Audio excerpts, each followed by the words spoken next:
Hello friends, स्वागत है आपका अपने चैनल स्कूल ऑफ इन्वेस्टिंग में, जहां आप सीखते हैं कि किसी भी कंपनी में इन्वेस्ट करने से पहले कैसे उस कंपनी के बारे में पूरा डिटेल में स्टडी किया जाता है, उसका नॉलेज लिया जाता है, उसके बिजनेस को समझा जाता है और फिर डिसाइड किया जाता है कि ये कंपनी इन्वेस्ट करने लायक है या नहीं, और यदि है तो क्या राइट प्राइस में इसमें एंटर करना ठीक रहेगा।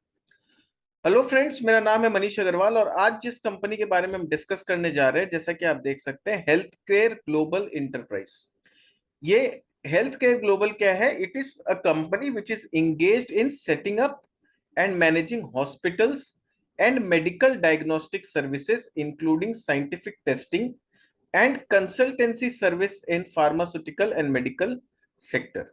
तो ये बेसिकली हॉस्पिटल चेन्स चलाती है और मेडिकल डायग्नोस्टिक सर्विसेज भी प्रोवाइड करती है। अगर मैं थोड़ा सा बताऊं इस कंपनी के बारे में, तो इनका जो प्रेजेंस है ये mainly oncology value value chain में है। तो यानी ये जो हॉस्पिटल है ये मेनली कैंसर पेशेंट्स का इलाज करता है, offering services for prevention, screening, diagnosis and treatment and rehabilitation of the patient. यानी जो कैंसर के मरीज होते हैं या जो फ्यूचर में होने का पॉसिबिलिटी रखते हैं, उनके प्रिवेंशन का काम करता है, उनको स्क्रीनिंग करने का कि भाई इसमें लक्षण है कि नहीं कि फ्यूचर में इनको कैंसर हो सकता है।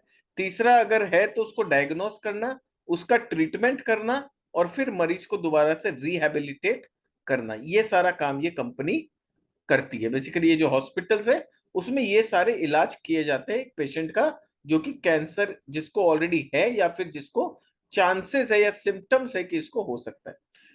कंपनी के बिजनेस के बारे में हम डिटेल में बाद में चर्चा करेंगे। एक बेसिक आइडिया मैंने दे दिया खाली कि कंपनी क्या करती है। अभी हम लोग पहले कंपनी का फंडामेंटल स्टडी करेंगे, नंबर्स के बारे में देखेंगे, उसका पीएल बैलेंस शीट और ये सब को स्टडी करेंगे, और फिर नेक्स्ट उसके बाद हम लोग बिजनेस एनालिसिस करेंगे। तो हम लोग इस कंपनी के वीडियो को दो भाग में डिवाइड करेंगे। तो पहला पार्ट अभी जो हम लोग कर रहे हैं इसमें बेसिकली हम लोग फंडामेंटल एनालिसिस करेंगे, और जो पार्ट टू वाला हमारा वीडियो होगा उसमें हम लोग बिजनेस एनालिसिस करेंगे। तो चलिए आगे बढ़ते हैं और देखते हैं हम लोग का फंडामेंटल एनालिसिस। तो करेंटली इस कंपनी का मार्केट कैप का अगर मैं बात करूं तो 3,817 करोड़ का मार्केट कैप है कंपनी का। करेंटली 276 रुपया पे ट्रेड कर रही है। अगर आप देखें तो आज 2.5% के आसपास का तेजी भी था स्टॉक में। हाई का बात करें तो 313 रुपया हाई गया है, और वहां से करेक्शन होके या फिर पहले 52 वीक लो में 215 रुपया टच किया है। यहाँ पर पी क्यों नहीं दिखा रहा है? क्योंकि अभी तक जो कंपनी का ओवरऑल ट्रेलिंग 12 मंथ्स का परफॉर्मेंस है उसमें कंपनी लॉस मेकिंग है। तो क्योंकि कंपनी ट्रेलिंग 12 मंथ्स में लॉस मेकिंग है इसलिए पीई अभी नील दिखा रहा है। बुक वैल्यू कंपनी का देखें तो 62.6 है। तो वहां से अगर देखते हैं तो प्राइस टू बुक हम लोग को बहुत एक्सपेंसिव दिखेगा, 4.42 का प्राइस टू बुक दिख रहा है। डिविडेंड यील्ड कुछ नहीं है, कंपनी ने अभी तक शायद कोई डिविडेंड दिया नहीं है। रिटर्न ऑन कैपिटल एम्प्लॉयड का बात करें तो 5.36% है। रिटर्न ऑन इक्विटी का बात करें तो -0.81% है। तो नंबर्स के हिसाब से देखें तो कंपनी में कुछ भी ऐसा इंटरेस्टिंग अभी तक नहीं दिखा हम लोग को, जिसके वजह से हमें लगे कि इस कंपनी को देखना भी चाहिए या इसके बारे में स्टडी करना चाहिए। क्यों? रिटर्न्स काफी पुअर है, डिविडेंड कंपनी दे नहीं रही है, प्राइस टू बुक 4.42 जो कि एक्सपेंसिव दिखता है, market cap to sales 2.57, but market cap to sales is not the right parameter to जज दिस काइंड ऑफ कंपनी। तो उसको जज करके फायदा नहीं है। डेट इक्विटी का बात करें तो वो भी 1 से ज्यादा है, यानी debt is somewhere more than the equity. Sales का बात करें तो साल में 1483 करोड़ का रिवेन्यू कंपनी जनरेट करती है। ईपीएस का बात करें तो शायद 5.79 का ईपीएस है। तो अगर ये पॉजिटिव है तो फिर यहाँ पर पी अगर कैलकुलेट नहीं किया है तो यहाँ पर मिस्टेक है। तो आप चाहे तो कैलकुलेट कर सकते हैं कि 6 रुपया का अगर अर्निंग है और 276 है तो करीब करीब 44 का पी हो गया, नियर अबाउट 44-45 का पी हो जाना चाहिए। चलिए अब आगे बढ़ते हैं और दूसरे एस्पेक्ट को समझते हैं इसके। तो यहाँ पर अगर कैश देखेंगे तो कंपनी के बुक्स में 198 करोड़ का कैश है। एक्सपोर्ट बोल के तो कुछ होता नहीं है। ईवी बाई इबिटा का मैं बात करूं तो 16.8 का मल्टीपल इसको मिला हुआ है। ठीक है, प्रमोटर का होल्डिंग अच्छा है, 71.4% का प्रमोटर का होल्डिंग है। Free cash flow is good कि 150 करोड़ का फ्री कैश फ्लो कंपनी ने जनरेट किया। चार्ट पैटर्न का अगर मैं बात करूं तो चार्ट पैटर्न भी थोड़ा सा फ्लैटिश दिख रहा है यहाँ पर। बट यहाँ पर नीचे 200 डे डीएमए के बाद यहाँ पर सपोर्ट लेके यहाँ पर काफी अच्छा अपसाइड आया था। फिर ये गिर के 50 डीएमए के नीचे आया, फिर वहां पर गया, फिर 50 डीएमए के थोड़ा सा नीचे आया, फिर ऊपर गया,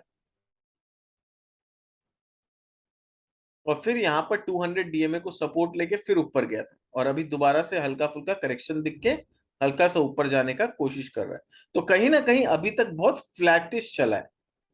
ठीक है, तो कंपनी का जो 52 वीक हाई के आसपास अगर मैं बात करूं तो ये 300 रुपए के आसपास में एक अच्छा खासा रेजिस्टेंस कंपनी के शेयर प्राइस में बना हुआ है। तो 300 के ऊपर अगर ये जाता है तो ये एक बड़ा रेजिस्टेंस तोड़ पाएगा, तो वहां से एक बड़ा अपसाइड दिखने चाहिए अगर 300 को क्रॉस कर पाए तो।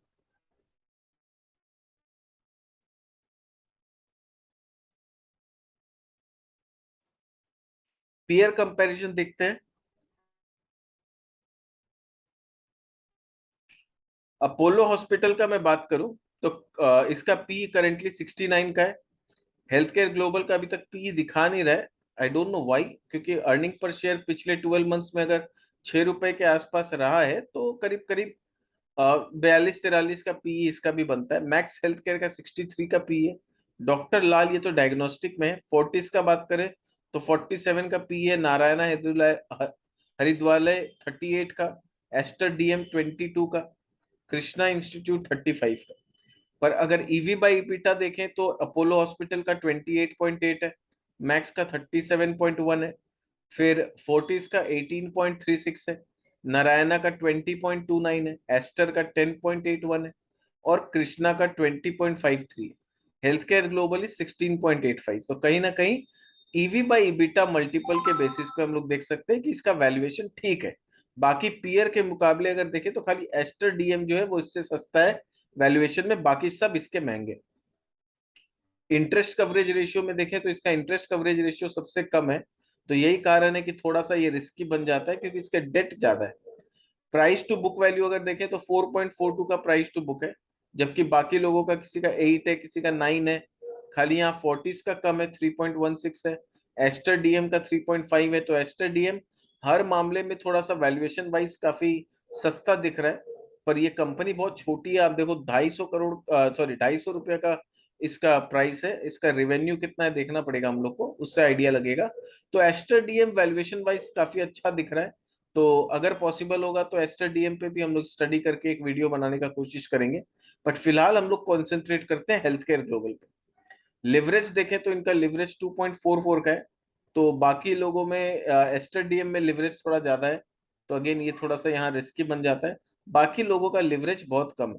तो लिवरेज के मामले में थोड़ा सा ये ज्यादा है, तो वहां पर इसलिए इसको वैल्यूएशन थोड़ा सा कम मिलता है। आगे चलते हैं, देखते हैं पीएल क्वार्टरली परफॉर्मेंस कैसा रहा है इनका। तो अगर मैं जून का परफॉर्मेंस का बात करूं तो हिस्टोरिकली सबसे हाई टॉप लाइन इन्होंने दिया है 408 करोड़ का। उसके पहले मार्च में 364 करोड़ का था। दिसंबर में 358 करोड़ का था। तो ओवरऑल अगर मैं देखूं तो कंटिन्यूअस बेसिस पे यहाँ पर टॉप लाइन आप देखो बढ़ते जा रहा है। तो this is a very good sign कि टॉप लाइन कंपनी का इंप्रूव होते जा रहा है। ऑपरेटिंग प्रॉफिट का मैं बात करूं तो टॉप लाइन के साथ साथ ऑपरेटिंग प्रॉफिट भी बढ़ रहा है, और अभी तो जून में एकदम से 72 करोड़ का ऑपरेटिंग प्रॉफिट इन्होंने किया है। कहां पर ये कंपनी 17 करोड़ 30 करोड़ का ऑपरेटिंग प्रॉफिट किया करती थी। वहां से बढ़ते बढ़ते आज जनवरी 2021 के बाद हम लोग देख सकते हैं कि रेगुलर इनके, चाहे रेवेन्यू में बात करिए चाहे आप ऑपरेटिंग प्रॉफिट का बात करिए, दोनों में कंटिन्यूअस इंप्रूवमेंट आया है। यानी जनवरी 2021 के बाद कंपनी का बिजनेस में एक बड़ा इंप्रूवमेंट हम लोग को नजर आ रहा है। मार्जिन्स का बात करिए तो यहां भी जनवरी 21 के बाद देखिए मार्जिन रेगुलर बेसिस पे बढ़ते ही जा रहा है।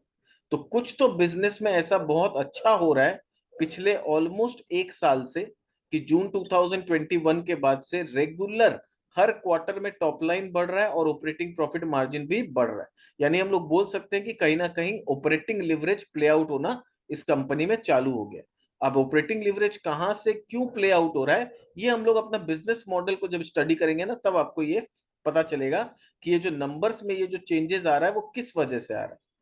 अदर इनकम आप देखो तो अदर इनकम यहाँ पर सितंबर में थोड़ा सा बढ़ गया था, अदरवाइज इनका अदर इनकम से कोई खास इनकम नहीं है। इंटरेस्ट इनका क्वार्टरली 23-24 करोड़ जाता है, यानी साल का 100 करोड़ के आसपास इंटरेस्ट का पेमेंट है, वो हम लोग एक्सपेक्ट कर सकते हैं। फिर डेप्रिसिएशन इनका 38 से 40 करोड़ का क्वार्टरली डेप्रिसिएशन है। ठीक है, नेट प्रॉफिट का बात करें तो इनका जून में देवर एट लॉस। अब ये जो लॉस आया है नेट प्रॉफिट में, समझना पड़ेगा हम लोग को कि क्यों आया है। क्योंकि ऑपरेटिंग में तो प्रॉफिट था, अदर इनकम भी 4 करोड़ हुआ, फिर क्या हुआ, इंटरेस्ट 26 करोड़ है, बट इंटरेस्ट 26 करोड़ माइनस देने के बाद 55 करोड़ में 26 करोड़ इंटरेस्ट गया तो 30 करोड़ का प्रॉफिट बनता है। बट वहां पर क्या हुआ, डिप्रिसिएशन बहुत ज्यादा हो गया, उस वजह से क्या हुआ, 9 करोड़ का इनफैक्ट लॉस आ गया। पर आपको समझना पड़ेगा कि ये जो डिप्रिसिएशन जो डेबिट हो रहा है, उसका पैसा कहीं नहीं जा रहा, पैसा कंपनी के बुक्स में ही है। ठीक है, डिप्रिसिएशन का कोई अलग से पैसा नहीं दिया जा रहा है। तो ये जो है, अगर हम कैश प्रॉफिट देखेंगे तो इसको ऐड कर देंगे, तो कैश कंपनी का जनरेट हो रहा है, भले ही बुक्स में हम लोग को ये लॉस दिख रहा है। सितंबर में बुक्स में अचानक से बहुत ज्यादा प्रॉफिट दिख गया, प्रॉफिट बिफोर टैक्स में। क्यों दिख गया, क्योंकि वहां पर अदर इनकम 143 करोड़ का कुछ एक्सेप्शनल इनकम आ गया था। फिर अगेन दिसंबर में they made a loss, March में again they made some profit, और जून में यहां पर एकदम से 10 करोड़ का प्रॉफिट हो गया, प्रॉफिट बिफोर टैक्स। तो जो कंपनी अभी तक थोड़ा सा लॉस करती आ रही थी, वो अब जून में जाके प्रॉफिटेबल हुआ है। यानी जून में कुछ ऐसा डेवलपमेंट हो रहा है कंपनी के बिजनेस में कि अचानक से जो 92 लाख का प्रॉफिट करती थी वो ऑलमोस्ट 10.5 करोड़ का प्रॉफिट में आ गया। तो ये क्यों हुआ, कैसे हुआ, ये हम लोग को अच्छा से समझना पड़ेगा। तो अर्निंग पर शेयर जो है वो 44 पैसा का ईपीएस कंपनी ने किया है। तो इंटरेस्टिंग डेवलपमेंट अभी तक क्या नजर आया कि हर क्वार्टर में जून के बाद रेवेन्यू बढ़ रहा है, ऑपरेटिंग प्रॉफिट मार्जिन बढ़ रहा है।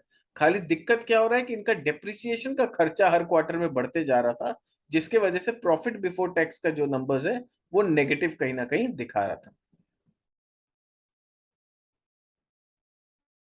सालाना परफॉर्मेंस देखते हैं तो वहां से क्लियरिटी आएगा कि ईयर ऑन ईयर बेसिस पे क्या परफॉर्मेंस है।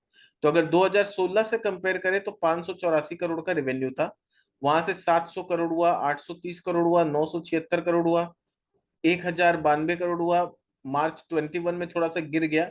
इसके पीछे रीजन क्या था, कोविड था। क्योंकि जब कोविड हुआ तो बाकी जो हॉस्पिटल्स कोविड के पेशेंट का इलाज कर रहे थे, उनका रेवेन्यू बढ़ा। पर ये जो हॉस्पिटल, ये सिर्फ कैंसर पेशेंट्स का इलाज करती है। तो जो कैंसर पेशेंट्स है, कोविड की वजह से घर में लॉकडाउन में पड़े गए और वो लोग हॉस्पिटल आ नहीं पाए इलाज के लिए, तो वहां पर इनका रेवेन्यू सफर किया।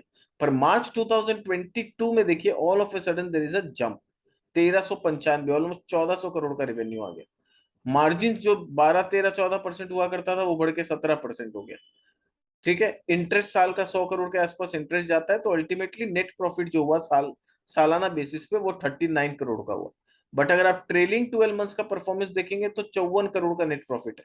यानी अर्निंग पर शेयर जो FY22 में 3 रुपया 87 पैसा था, अगर खाली जून के रिजल्ट्स को ऐड कर दें और पिछला जून को माइनस कर दें, तो ट्रेलिंग 12 मंथ्स के बेसिस पे जो अर्निंग है 5 रुपया 80 पैसा हो गया। तो ये चीज क्लियर हो गया अपने को कि किस तरह से इनका इंप्रूवमेंट आ रहा है नंबर्स में।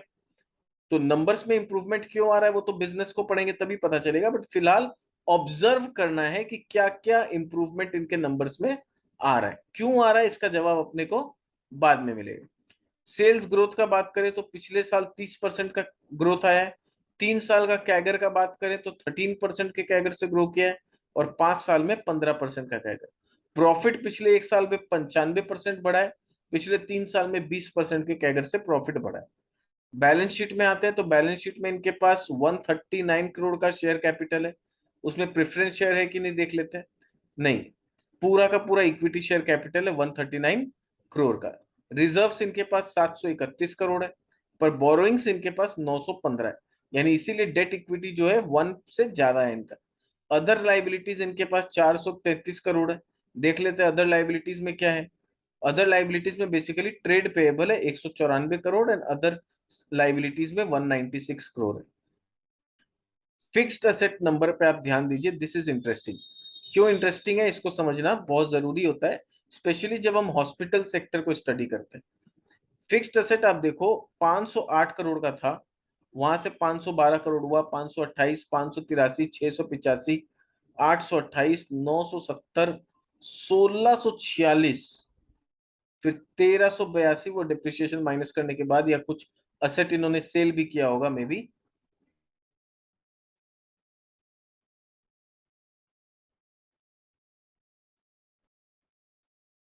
तो यहाँ कोई असेट इन्होंने सेल किया होगा, तो 1646 करोड़ के बाद यहाँ 1382 करोड़ हुआ, और फिर से यहाँ पर 1547 करोड़ हो गए।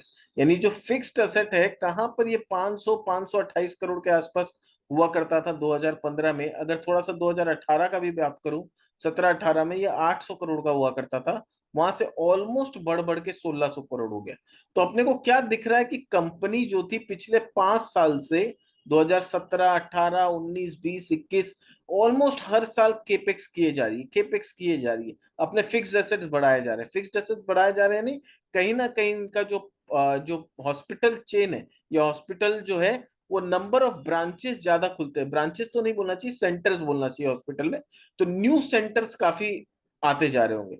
और हॉस्पिटल सेक्टर को जब भी आप स्टडी करें तो ये समझ लीजिए कि कोई भी न्यू सेंटर जो आता है ना हॉस्पिटल में, उसको कमर्शलाइज होके प्रॉफिटेबल होने में आपको 4 से 5 साल का टाइम देना पड़ता है।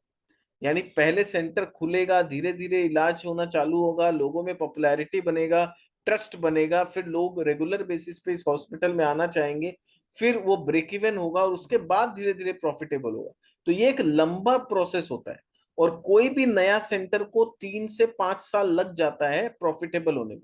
तो आप यहां से समझ लो, ये लोग 2017 के बाद जो कंटिन्यूअसली केपेक्स किए जा रहे हैं, नए नए सेंटर्स खोले जा रहे हैं, खोले जा रहे हैं, ये हम लोग को नंबर्स में यहाँ पर दिख रहा है फिक्स्ड एसेट बढ़ता हुआ। पर इससे जो बेनिफिट आना चाहिए वो रेवेन्यू के नंबर्स में हम लोग को दिख नहीं रहा था इतने साल, या दिख भी रहा था, रेवेन्यू बढ़ भी रहा था, तो प्रॉफिट में वो नंबर्स नहीं दिख रहा था। क्यों? क्योंकि प्रॉफिटेबल नहीं थी कंपनी, ब्रेक इवन मोड में जा रही थी। ये क्या होता है कि आप अगर थोड़ा सा इकोनॉमिक्स का मैं बात करूं, तो आपका जो खर्चा होता है ना, वो तो ऐसा होता है, जब आप एक्सपैंड कर रहे होते हो तो आपका खर्चा बढ़ते जाता है। पर क्या होता है, जो प्रॉफिट होता है वो क्या होता है, पहले आपको ब्रेक इवन होना पड़ेगा। जैसे खर्चा को तो मैंने फिक्स बना दिया, थोड़ा सा गलत हो गया। जैसे आपका खर्चा जो है नए नए सेंटर्स पे ऐसे होते जाएगा, पर जब आपका प्रॉफिट का जोन है ना, प्रॉफिट का जोन कैसा होता है, शुरू में क्या होगा, आपको प्रॉफिट नहीं होगा, लॉस होगा, आपको ये फेज को गुजारना होगा, डिफरेंस ऑफ लॉस को, फिर धीरे धीरे वो ब्रेक इवन होगा, और ब्रेक इवन होके फिर वो प्रॉफिटेबल बनेगा। तो आपको ये सारे फेजेस को गुजारना पड़ता है, ये लॉस मेकिंग फेजेस है, जहां पर कंपनी को अपने बिजनेस को स्टैब्लिश करने में टाइम लगता है। उसके बाद वो कंपनी 4 साल 5 साल के बाद ब्रेक इवन होती है, और ब्रेक इवन होने के बाद एक्चुअली प्रॉफिटेबिलिटी आता है। और उस समय जब ये प्रॉफिटेबिलिटी आता है तो बहुत ही ह्यूज प्रॉफिट आता है। तो ये समझना बहुत जरूरी है, स्पेशली जब हम लोग हॉस्पिटल सेक्टर का बात कर रहे हैं। तो अभी कंपनी का सिचुएशन क्या है, कंपनी पिछले 4 साल 5 साल से फिक्स्ड एसेट पे खर्चा किए जा रही है, किए जा रही है, किए जा रही है। अभी रिसेंटली पिछले क्वार्टर में मैनेजमेंट ने बोला है कि हम लोग को जितना केपेक्स करना था, जितना एक्सपेंशन करना था, मोरलेस हम लोग का काम हो गया है। अब हमें नए सेंटर्स नहीं खोलने हैं। अभी जो हमारे सेंटर्स नए नए खुल गए हैं, उसको प्रॉफिटेबल बनाना है। यानी कंपनी उस फेज को क्रॉस कर चुकी है जहां पर ये लोग लॉस मेकिंग सिचुएशन में थे, और अब कंपनी प्रॉफिटेबल जोन में जाने के लिए सज्ज है, पूरी तरह से तैयार है। तो अब यहां पर कंपनी कहीं ना कहीं पहुंच रही है, और अब प्रॉफिटेबल जोन में कंपनी जा रहा है। तो यानी अब बोल सकते हैं कि this company is ready to take off, ये टेक ऑफ होने के लिए एकदम से तैयार बैठी है। वो चीज हम लोग को आने वाले 1-2 क्वार्टर के नंबर्स में नजर आना चाहिए, जो हम लोग एक्सपेक्ट कर रहे हैं।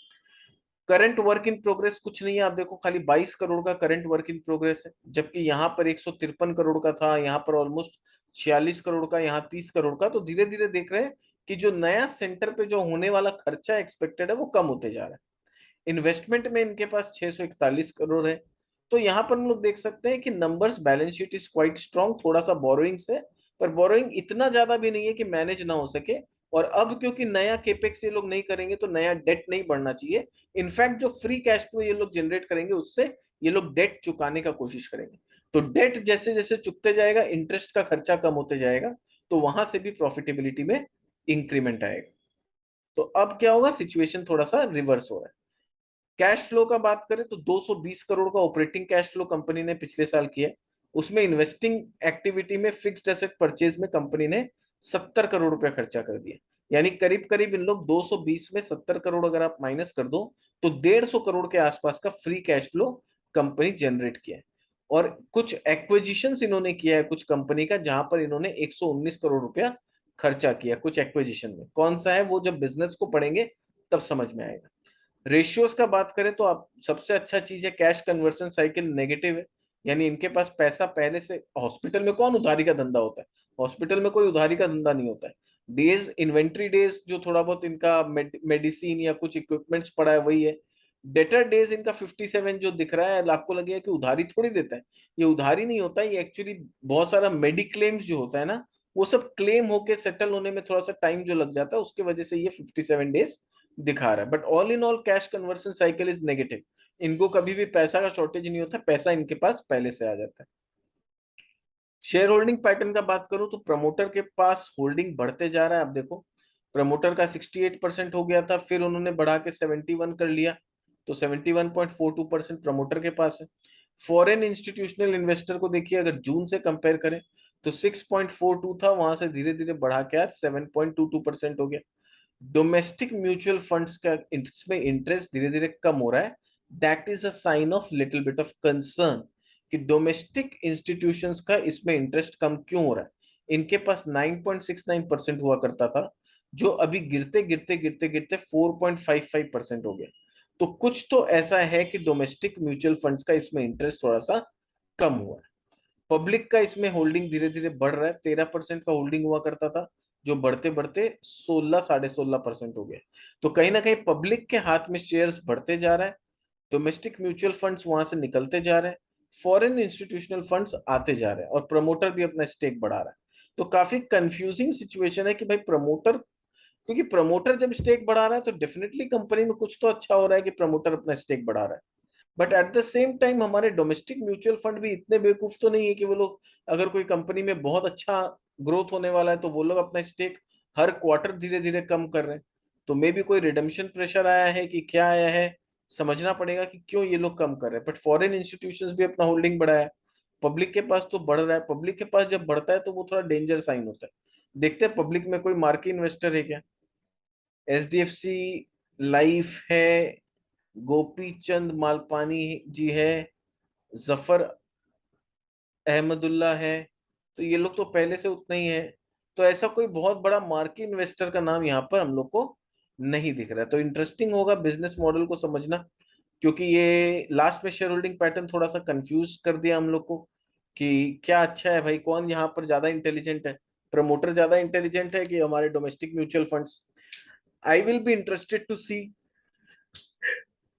कि अभी सितंबर में जो इनका शेयर होल्डिंग पैटर्न आता है ना, तो मेरे को उसमें इंटरेस्ट आएगा देखने में कि क्या म्यूचुअल फंड्स में इसमें होल्डिंग बढ़ाया है कि नहीं। क्योंकि जिस तरह का डेवलपमेंट हो रहा है, उम्मीद है कि म्यूचुअल फंड का भी इंटरेस्ट इस कंपनी में आएगा, और अगर आता है तो इसमें बाइंग हो जाना चाहिए अच्छा खासा। तो that will be something to look for.